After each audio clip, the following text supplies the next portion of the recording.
ফাইসা গেছি, আমি ফাইসা গেছি, আমি ফাইসা গেছি মাইন কার্জি পায়।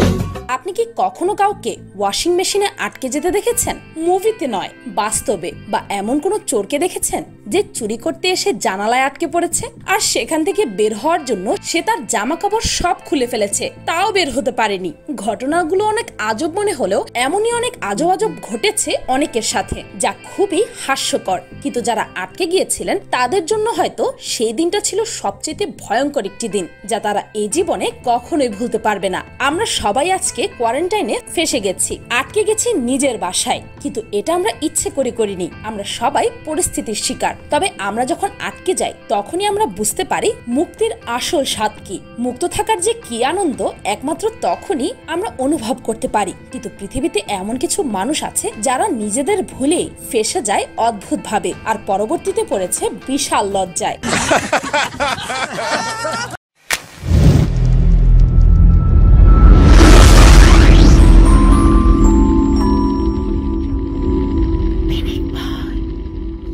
নাম্বার 1, 2016 সালে হেন্ডারসন তার নতুন বাড়িতে উঠে আর বাসা সাজিয়ে গুছিয়ে পরিষ্কার করতে থাকে। সেই সাথে সে বাড়ির সব ভাঙা জিনিসপত্রগুলো রিপেয়ার করার চেষ্টা করছিল। সে যখন তার হাই কমোড পরিষ্কার করছিল তখন সে দেখে কমোডের পাইপ কিছুটা ভাঙা, তাই সে টয়লেটের কমোডের মধ্যে হাত ঢুকিয়ে দেয়। আর তখনই ঘটে বিপত্তি। তার হাতে থাকা ঘড়ির জন্য তার হাত কমোডের মধ্যে আটকে যায়। সে তার হাত কিছুতেই বের করতে না পারায় রেস্কিউ টিমকে খবর দেয়, আর তারা তার বাথরুম পুরো ভেঙে ফেলে, তারপর কমোড ভেঙে তার হাত সেখান থেকে বের করে আনে। মাইরাল্লাহ। নাম্বার 2, আমরা অনেকেই মুভিতে দেখেছি ওয়াশিং মেশিনে মানুষ ঢুকে পড়েছে, কিন্তু এটি শুধু ভার্চুয়াল লাইফে দেখা যায়। রিয়েল লাইফে আমরা কখনো এটা করতে যাই না। কিন্তু 2016 সালে চায়নার এক লোকের ওয়াশিং মেশিনটি নষ্ট হয়ে যায়, আর সে নিজেই সেটা ঠিক করার চেষ্টা করে। এতে করে তার মাথা ওয়াশিং মেশিনে আটকে যায়। সে দেখতে চেয়েছিল ওয়াশিং মেশিনের কোনো পার্ট নষ্ট হয়েছিল কিনা। পরবর্তীতে তার ওয়াইফ উদ্ধার কর্মীদেরকে ডেকে এনে ওয়াশিং মেশিন কেটে তার মাথা বের করে আনে, যা করতে উদ্ধার কর্মীদের 1 ঘন্টা সময় লেগেছিল। জাস্ট একবার ভেবে দেখুন সেই 1 ঘন্টা সেই লোকটির উপর দিয়ে কি গিয়েছিল। নাম্বার 3, 22 বছর বয়সী একটি চোর সুপারমার্কেটে চুরি করার জন্য জানালা দিয়ে প্রবেশ করতে চায়, কিন্তু সে অর্ধেক প্রবেশ করার পর সেখানে আটকে যায়। সে ভেবেছিল প্যান্ট খুলে সে সহজেই জানালা দিয়ে ভেতরে প্রবেশ করতে পারবে, কিন্তু এরপরও ভেতরে প্রবেশ করতে পারছিল না সে, আবার বাইরেও বের হতে পারছিল না কোনোভাবে। ওইখানে মোট 11 ঘন্টা আটকে ছিল। পরে পুলিশ এসে আরো 2 ঘন্টা চেষ্টা করে তাকে বের করে আনে, আর তারপর তাকে জেলে ঢোকানো হয়। মানে এক মুশকিল থেকে বেঁচে আরেক মুশকিলে ফাঁসা যাকে বলে। নাম্বার 4, আমাদের হাত থেকে অনেক সময় অনেক কিছু ম্যানহোলের মধ্যে পড়ে যায়। অনেক সময় তো আমাদের টাকা পয়সা এমনকি মোবাইলও পড়ে যেতে পারে। কিন্তু এবার 16 বছর বয়সী একটি চাইনিজ মেয়ের পা ম্যানহোলে আটকে গিয়েছিল। মেয়েটির পা আসলে নর্দমায় স্লিপ করে আটকে যায়। পরে সে রেস্কিউ টিমকে খবর দেয়। পরে রেস্কিউ টিম এসে গ্রিল কেটে তার পা উদ্ধার করে। বাপরে বাপ।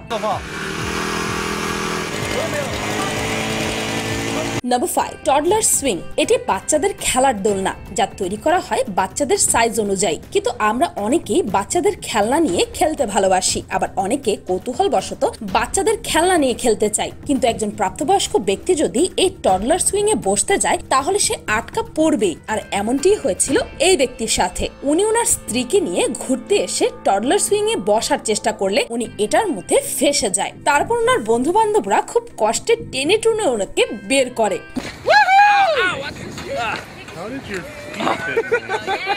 নাম্বার 6, আমরা অনেক সময় ভাবি যদি আবার ছোট হতে পারতাম, কিন্তু আমরা ভাবনা পর্যন্তই সীমাবদ্ধ থাকি। তবে এমন অনেকে আছেন যারা এই ভাবনাকে বাস্তবে রূপ দিতে চায়, আর তখনই হয় বিপত্তি। এই লোকটির নাম মাল্টেজ, যে বাচ্চাদের ইকুইপমেন্ট ইউজ করতে যেয়ে সেখানে খুব বাজে ভাবে ফেসে যায়। সে আটকা পড়া অবস্থায় তার বন্ধুরা এই ভিডিওটি মজা করে ধারণ করেছিল, কিন্তু এখান থেকে বের করার কোনো ভিডিও তারা রেকর্ড করেনি। হয়তো তাকে বের করতে গিয়েই তাদের সকল এনার্জি ফুরিয়ে গিয়েছিল।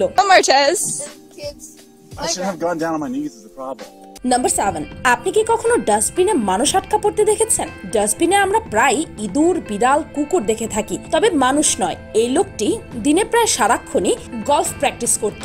একবার তার বল ডাস্টবিনে পড়ে যায় আর তাই খুঁজতে খুঁজতে সে ডাস্টবিনে মাথা ঢুকিয়ে দেয় আর তার মাথা ডাস্টবিনে আটকে যায়, যা দেখে পাশের মানুষেরা অনেক মজা পেলেও উনার অনেক কষ্ট হচ্ছিল। তারপর তারা তেল ব্যবহার করে ডাস্টবিন থেকে খুব কষ্টে তার মাথাটি বের করে আনে। কিন্তু সবচেয়ে মজার বিষয় হচ্ছে এই যে বলটি ডাস্টবিনের বাইরে পড়েছিল, সেটি আসলে ভেতরে ঢুকেইনি।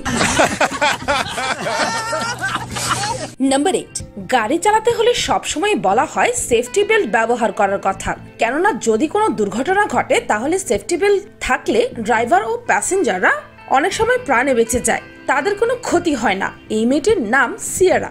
সে ড্রাইভিং করে একটি জায়গায় যাচ্ছিল, কিন্তু সে যখন তার সিট বেল্টটি খুলতে চাচ্ছিল তখন সে আর সেটি খুলতেই পারছিল না। পরে তার বাবা মা আসে পাশের কিছু লোকজনের সাহায্যে সিট বেল্ট কেটে তাকে উদ্ধার করে।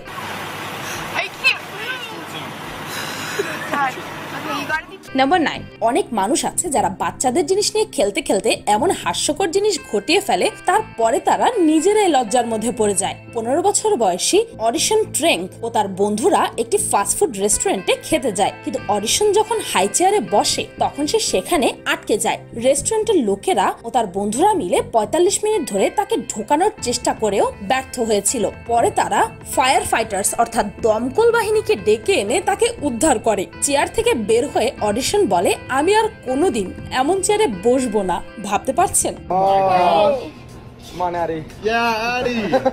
নাম্বার 10, প্যারাগ্লাইডিং অনেকের কাছে খুব ইন্টারেস্টিং ব্যাপার, তাই অনেকের শখের বশেও এটি করে থাকে। তবে এখানে একটি প্রবলেম হচ্ছে, আপনি যখন ল্যান্ড করবেন তখন যদি আপনি ভালো মতো ল্যান্ড করতে না পারেন এটি যে কোনো জায়গায় ল্যান্ড হতে পারে, যার জন্য অনেক সময় অনেক দুর্ঘটনাও ঘটতে পারে। এমনই কিছু হয়েছিল উনার সাথে। উনি প্যারাগ্লাইডিং করে ল্যান্ড করার সময় ইলেকট্রিক খুঁটিতে তারের সাথে আটকে যান, যা দেখার পর আশেপাশের লোকজন তাড়াতাড়ি রেস্কিউ টিমকে খবর দেন। উনারা এসে আশপাশের সব ইলেকট্রিসিটি অফ করে দিয়ে উনাকে উদ্ধার করে। উনি 3 ঘন্টা ধরে ওইখানে ফেসে ছিল, তাই উনাকে উদ্ধার করার সাথে সাথে হসপিটালে নিয়ে যাওয়া হয়।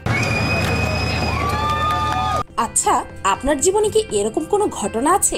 আমার একটা ছোট্ট ঘটনা আছে।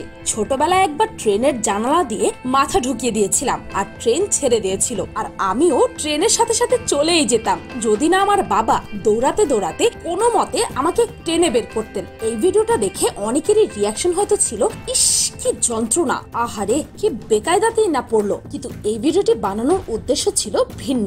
এমন সিচুয়েশনে পড়লে ভিকটিমের টোটাল ফোকাস সর্বক্ষণ থাকে ওই সিচুয়েশনটার মধ্যে, যেন ওই সিচুয়েশনটা থেকে মুক্তি পেলে জীবনে আর কিচ্ছু লাগবে না তার। এ সময় মানুষের মাথা এলোমেলো হয়ে যায়, যার কারণে সিচুয়েশন থেকে বের হওয়ার পরিবর্তে আরো বেশি খারাপ ভাবে আটকে যায় সেখানে। হয়তো অনেকেই ভাবছেন, যা আমি তো এমন কোনো সিচুয়েশনে পড়িনি। কিন্তু জানেন কি, মানুষ শুধুমাত্র শারীরিক ভাবে না বরং মানসিক ভাবেও ভয়ঙ্কর ভাবে আটকে যায়। আর বেশিরভাগ সময় কেউ আপনাকে হেল্প করতে আসে না, কারণ বনের আগুন তো সবাই দেখে কিন্তু মনের আগুন কেউ দেখে না। ভিডিওটি ভালো লাগলে লাইক কমেন্ট শেয়ার এগুলো তো আপনারা অটোমেটিক্যালি করবেন। অযথা এগুলো বলে সময় নষ্ট না করে যদি এই ভিডিওটির সেকেন্ড পার্ট দেখতে চান তবে কমেন্টে জানাতে ভুলবেন না যেন। আর পিনিক পাই চ্যানেলকে সাবস্ক্রাইব করে বেল আইকনে অল নোটিফিকেশনস অন করতে ভুলবেন না যেন। শুধুমাত্র এভাবে পিনিক পাইয়ের প্রতিটি ভিডিওর নোটিফিকেশন আপনার কাছে পৌঁছে যাবে। আজকের মতো পর্যন্তই, দেখা হচ্ছে পরের ভিডিওতে।